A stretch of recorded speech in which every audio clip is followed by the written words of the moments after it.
Hi, I'm Mina, and I'm still in school. I play in a band and I just love to participate in different challenges. However, one of them turned out to be way too dangerous. Let me tell you briefly about myself. I have a dad and a little sister named Lindsay. Our mother divorced our dad a long time ago. In her own words, she found her true love and left with him into the sunset.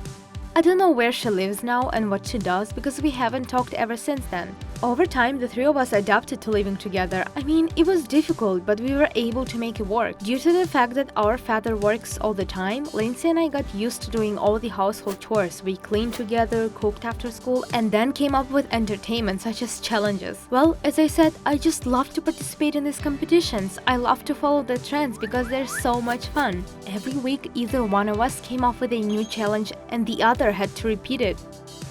Whoever had the best performance won a kind of a symbolic prize. So we decided to start a shared account on Instagram and TikTok where we uploaded our videos and photos. Just a couple of years later, we noticed that the challenges were becoming more and more popular and we did not miss a single one. We tried to participate in each one of them. Among some of the most popular ones were the Ice Bucket Challenge, the Don't Judge Challenge, Chubby Bunny Challenge, Raw Onion Challenge, and many others. This year, we participated in the Flip the Switch, Absolutely Nothing, Try Me, and so on.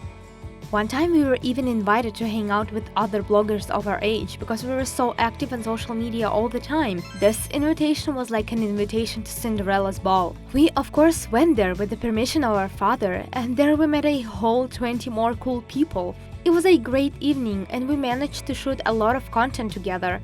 And as it usually happens, in each company there is always one annoying person who has a wonderful ability to piss everyone off. Almost before leaving home, one bully started to get on my sister. She did not like her age because she was younger, and it really hurt me. Lindsay was a brave girl and she could stand up for herself, but my conscience as her older sister did not allow me to just stand there and watch. We started fighting with that girl and I don't even remember her name. All other guys, seeing the conflict, offered to resolve the dispute using a challenge. All we needed to do was to go down the stairs blindfolded. I agreed. I felt my excitement levels rising and I won over that girl. She fell halfway down, and of course everything worked out and everything is fine with her, but I did it! This brought me a couple of extra rounds of applause. Satisfied, my sister and I went home, where we discussed the evening all night long. The next day, that stupid girl called me, saying that she was calling me to compete again. I could not help but agree after the last challenge. However, this time everything was much more serious. It was necessary to take alcohol into your mouth and spit it out onto the fire, and thus showing a small fire show like circus performers. Lindsay wanted me to give up, but my pride did not allow me. How would I give up? I thought. If I was fortunate the last time, and why will I not be lucky this time? I told my sister that people like that girl should be immediately put into their place, otherwise she will continue to haunt us until something happens. We set a day and all got together again. The guys turned on the cameras, which was a safer, uninhabited place, and armed ourselves with torches, lit them, and waited for the start.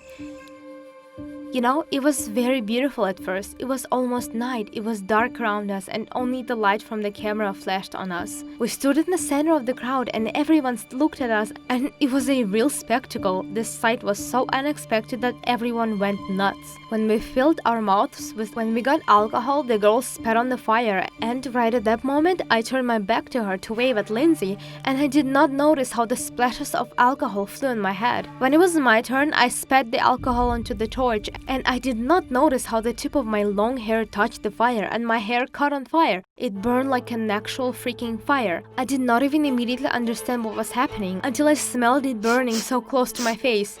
And then I started to panic. I screamed as if the fire would go out from my screaming. And no one came up to me and helped. Everyone was standing with their phones and filming, and only Lindsay ran up to me, put her denim jacket over my head and then hugged me. Then she called me an ambulance. They took me away. My father rushed there in 10 minutes. He almost went crazy when he received a call from the hospital. Well, at least my face did not suffer much, although I did get a couple of burns. The next day, the video with me was posted on different social media and shared between people that I knew. Someone was not even too lazy to edit it and add effects. But most of all, in this whole story, I felt so sorry for my amazing hair. Did I tell you that I naturally had a stunning saturated black color? I was proud of my perfectly straight hair and how it shone in the sun. And now it was all gone. My mind was busy with these thoughts and I cried a lot. Although in the hospital they told me that everything could have been much worse and I was really lucky that it was just my hair that got damaged. On the day of my discharge from the hospital, someone came to me and you won't believe it, but it was that stupid girl. By the way, her name is Ashley. She brought me a present, a wig, a black wig. At first, I was really angry to see her, but then I realized that in fact, she was not guilty of anything because it really was all my fault. I hurt myself and it happened by accident. I accepted the gift and since then, she comes to my house almost every day. We somehow became very close friends with her. So friends, before you participate in any challenges, please make sure that it is first of all safe. Hey everyone! I'm, the same Ray who almost got killed by the whole town. Yeah, that was a tough story. In the beginning, we got into a challenge out of boredom. Then we had to prove that we weren't weak. My friend Steve came to school with a black eye from his dad the very second day. He told him the truth right in the face. What a bore he was, how weird he was dressing, how bad his breath smelled, and how bad his taste in women was. And he earned a black eye. In a fit of truth-loving, he forgot that Dad's woman is his mother. Senior pupils laughed at Steve for a long time. I blew the last challenge first, so I had to win at any cost. This is my chance. My first day went well, and then a harsh thing happened. In algebra class, the teacher praised me for getting a 4 in a test. I confessed that Liz let me cheat from her, so we both got the lowest grade. Liz cried all day. Then Mrs. Smith came to school to see her husband, who was our gym teacher. I told her that Mr. Smith and the intern had locked themselves in the locker room and ran away from class. The next day, Mr. Smith caught me in the corridor and almost strangled me. Everybody saw me fighting with my gym teacher, how he strangled me. Senior pupils followed me around to witness something awesome. Oh my God, it was stroking my ego. They asked me all kinds of stuff on purpose, like, what do you think? Is Susie really the prom queen? I said she has glued eyelashes, puffy lips, and in her jeans, she looks like a Bavarian sausage. Susie beat me with a bag, so I didn't avoid a black eye either. It was cool to tell only the truth. I started running into questions on purpose. So one day, the founder, Mr. Rochelle, he was the sponsor of the school, came to the school. So I spent a whole hour telling all the shenanigans of our teachers and the principal. At lunchtime, we don't get enough tuna, and the gym is being rented out to the sectarians. Under the guise of education, we were forced to clean the snow. And using the money for cleaning, probably the director sent his daughter to study at an expensive college. Mr. Sponsor's hair stood up out of anger. So I finished him off with the next truth. I overheard the principal talking to the manager once. They were laughing at Mr. Rochelle. The director said, we need to bring the children from the orphanage to a concert so that this donkey Rochelle tears and throws more money. What happened at school then? The whole town was going crazy. Me and my parents were called to the police twice and the principal was sent to jail. My parents locked me up at home and wouldn't let anyone in. There were reporters on duty outside the house all the time. I managed to tell them one more story. One night, I saw a car hit a homeless man crossing the road. The driver hurriedly pushed the victim into the cabin with a friend and drove away. I memorized the number of a car, FFR 115, Vermont. Oh my God, it turned out to be our mayor's car, and beside him was a crime lord. Parents weren't hoping it would work out anymore.